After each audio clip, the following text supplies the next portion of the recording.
Habían pasado 2 semanas desde que Miguel partió hacia la Ciudad de México. La esquina de Hidalgo con Morelos se veía extrañamente vacía sin su presencia diaria.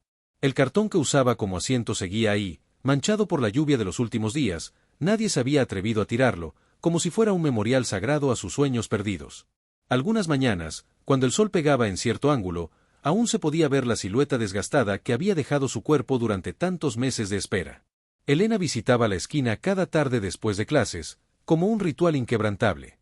Se sentaba en el mismo lugar donde Miguel solía estar, con los ojos fijos en el horizonte, esperando noticias que no llegaban. Sus compañeras de clase habían comenzado a preocuparse por ella, la veían más callada, más distante, como si una parte de su alma hubiera partido en aquel autobús destartalado junto con él. ¿Sigue sin saber nada de él? Doña Carmen cruzó la calle cuidadosamente, sosteniendo un café caliente humeante para Elena.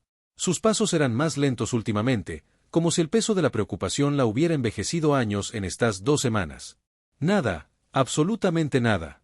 Elena aceptó el café gratamente, envolviendo sus manos temblorosas alrededor de la taza de plástico.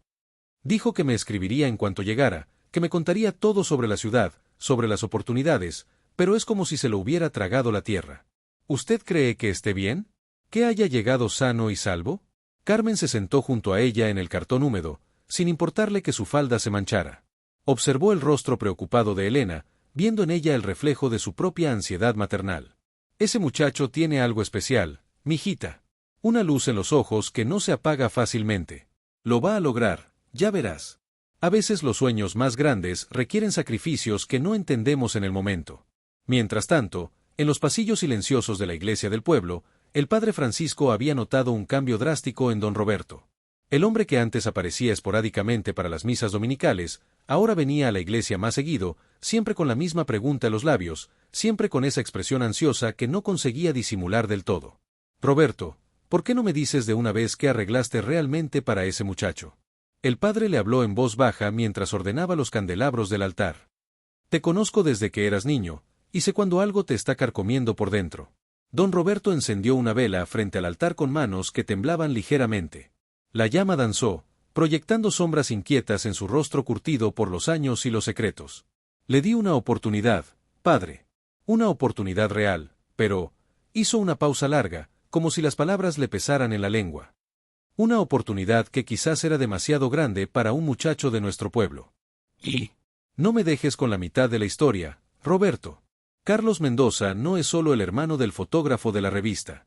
Es director de la escuela de fotografía más prestigiosa de América Latina, una institución que forma a los grandes maestros de la imagen. Le dije que había encontrado a un verdadero talento, un diamante en bruto que necesitaba ser pulido. Pero esas oportunidades, a veces vienen con un precio que no calculamos. El padre Francisco dejó de ordenar los candelabros y se volvió completamente hacia Roberto. Siempre supe que tenías buen corazón, Roberto. Pero hay algo más, ¿verdad? Algo que no me estás diciendo. No se lo diga a nadie, padre. Tengo reputación que mantener. Roberto se persignó con movimientos mecánicos. Pero tengo miedo de haber metido a ese muchacho en un mundo para el que quizás no estaba preparado. Pero los días se convirtieron en semanas con una lentitud agónica, y las semanas en un mes interminable. No había noticias de Miguel, ni una sola línea, ni una llamada telefónica. Elena había dejado de ir a la esquina todos los días, pero aún pasaba por ahí al menos 3 veces por semana, esperando contra toda lógica verlo aparecer con su sonrisa tímida y sus ojos brillantes de historias por contar. Fue doña Carmen quien primero se atrevió a expresar en voz alta lo que todos empezaban a temer en el silencio de sus pensamientos nocturnos. ¿Y si algo le pasó? Lo dijo mientras ordenaba nerviosamente las latas en su tienda, sus manos moviéndose sin propósito real. La ciudad es peligrosa para un muchacho del pueblo, para alguien que no conoce las mañas, los peligros. Hay tantas historias terribles. Elena no quería ni pensar en esa posibilidad, pero las dudas comenzaron a crecer como maleza venenosa en su mente. ¿Por qué no había escrito ni siquiera una postal? ¿Por qué no había llamado al teléfono público del pueblo, aunque fuera por 5 minutos? ¿Acaso se había olvidado de todos ellos tan fácilmente? Un día particularmente caluroso, mientras Elena ayudaba a su madre a acomodar las verduras más frescas en los puestos del mercado matutino, escuchó una conversación entre 2 mujeres que le heló la sangre hasta los huesos. Sí, el muchacho ese que se sentaba en Hidalgo con su cámara vieja. La voz era de doña Esperanza, la chismosa oficial del pueblo. Mi compadre que trabaja en la terminal de autobuses dice que lo vieron subir a un carro con placas de fuera, un carro muy elegante. Nunca más se supo de él, como si se lo hubiera tragado la tierra. ¡Ay, Dios mío!, respondió la otra mujer, persignándose. Esos muchachos que se van solos a la capital, llenos de sueños pero sin experiencia, muchos desaparecen. O los matan por andar en lugares peligrosos, o los meten en cosas malas, en negocios turbios. Es una lástima, porque ese muchacho parecía buena gente. Elena sintió que el mundo se tambaleaba bajo sus pies.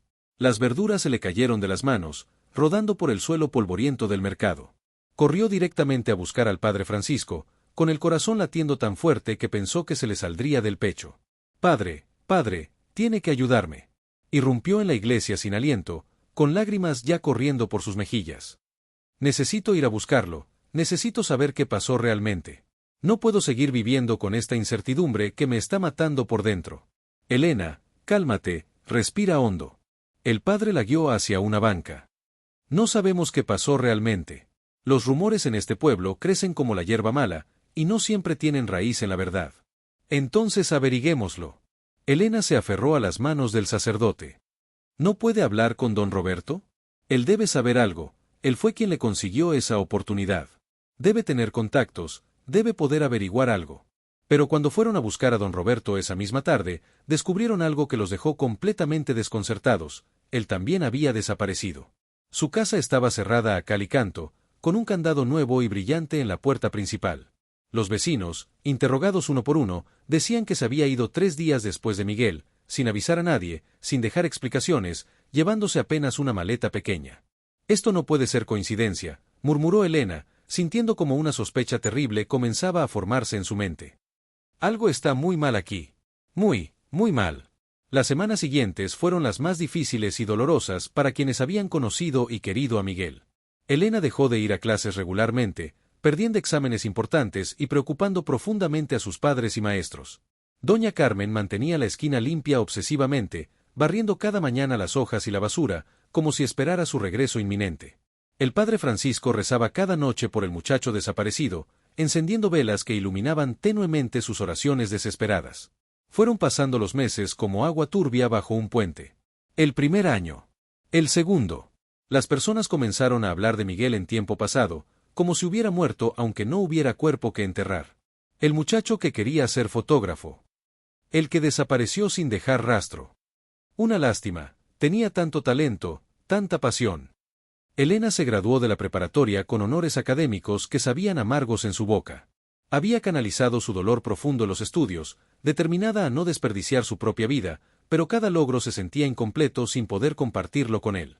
Cada vez que pasaba por la esquina de Hidalgo con Morelos, su corazón se encogía como un puño apretado. Doña Carmen había enmarcado cuidadosamente la foto que Miguel le había tomado años atrás.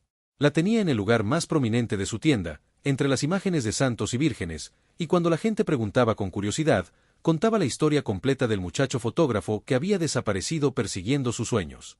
Era diferente a los demás muchachos del pueblo, decía siempre, con una mezcla de orgullo y melancolía en la voz. Veía cosas que nosotros no podíamos ver, tenía una manera especial de mirar el mundo. Como si pudiera fotografiar el alma de las personas. El padre Francisco, por su parte, había establecido discretamente un pequeño fondo en la iglesia para ayudar a otros jóvenes con sueños artísticos. Oficialmente se llamaba Fondo para Jóvenes Artistas, pero en su corazón y en sus oraciones privadas, lo conocía como Fondo Miguel Hernández. Pero Elena, a pesar de todo el tiempo transcurrido y todo el dolor acumulado, nunca perdió completamente la esperanza. Era como una llama pequeña pero persistente que se negaba a extinguirse. Cada vez que veía a un joven con cámara fotográfica en la calle, su corazón se aceleraba por un momento traicionero. Cada vez que sonaba el teléfono en su casa, una pequeña parte irracional de ella esperaba escuchar esa voz familiar que conocía tan bien. Los años pasaron como páginas de un libro que se lee a pesar del dolor. Elena entró a la universidad a estudiar trabajo social, eligiendo una carrera que le permitiera ayudar a otros jóvenes como Miguel, jóvenes con sueños grandes y recursos pequeños. Doña Carmen expandió su negocio, abriendo una segunda tienda, pero siempre mantuvo esa foto enmarcada en lugar de honor. El padre Francisco envejeció visiblemente, con más canas en el cabello y más arrugas alrededor de los ojos, pero siguió cuidando a los jóvenes del barrio con la misma dedicación amorosa. La esquina de Hidalgo con Morelos siguió siendo un lugar de tránsito cotidiano, pero ya no era la misma, había perdido su magia, su promesa de sueños posibles. A los 5 años exactos de la desaparición de Miguel, Elena se casó con un buen hombre, un ingeniero civil llamado Ricardo que había conocido en la universidad. Era gentil, trabajador, comprensivo, todo lo que una mujer sensata podría desear. Pero en su corazón, siempre había un espacio reservado y sagrado para el muchacho que había soñado con cambiar el mundo a través de una lente fotográfica. A los 7 años, nació su primera hija en una mañana de primavera llena de esperanza renovada.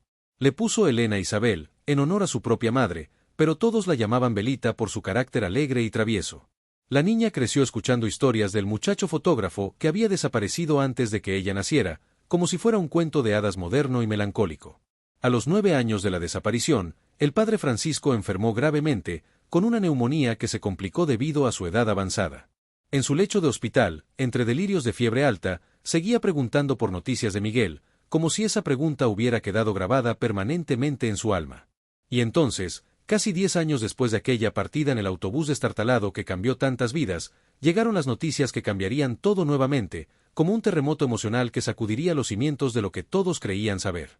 Un día ordinario de octubre, Elena estaba en el mercado comprando verduras para la cena, con su pequeña velita correteando entre los puestos, cuando escuchó a 2 mujeres hablar en voz baja pero emocionada.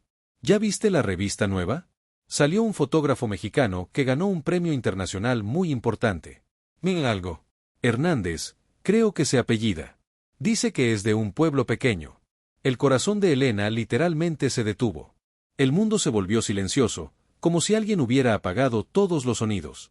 Con manos que temblaban incontrolablemente, corrió al puesto de revistas y compró todos los ejemplares disponibles. En la portada estaba la fotografía de un hombre elegante, exitoso, vestido con un traje caro, aparentemente irreconocible después de tantos años, pero con esos mismos ojos oscuros e intensos que había amado desde la adolescencia. Miguel Hernández, el fotógrafo mexicano que conquistó el mundo con su lente humanitaria. Elena se sentó pesadamente en una banca del mercado, ajena a las miradas curiosas de los transeúntes, y lloró como no había llorado en años. Lloró de alegría pura y cristalina, de alivio profundo, de dolor acumulado por todos los años perdidos, de rabia por el silencio incomprensible, de amor que nunca había muerto realmente. Miguel estaba vivo. Miguel no solo había sobrevivido, sino que había logrado su sueño más ambicioso. Había conquistado el mundo. Pero entonces llegaron las preguntas que la atormentarían durante días y noches. ¿Por qué nunca había regresado al pueblo? ¿Por qué nunca había dado señales de vida? ¿Por qué había permitido que todos lo lloraran como muerto? ¿Acaso el éxito lo había cambiado tanto que se había olvidado de sus raíces, de las personas que lo habían amado? Las respuestas a esas preguntas dolorosas y necesarias llegarían muy pronto, de una manera que nadie esperaba, trayendo consigo revelaciones que cambiarían para siempre la percepción de todo lo que había pasado.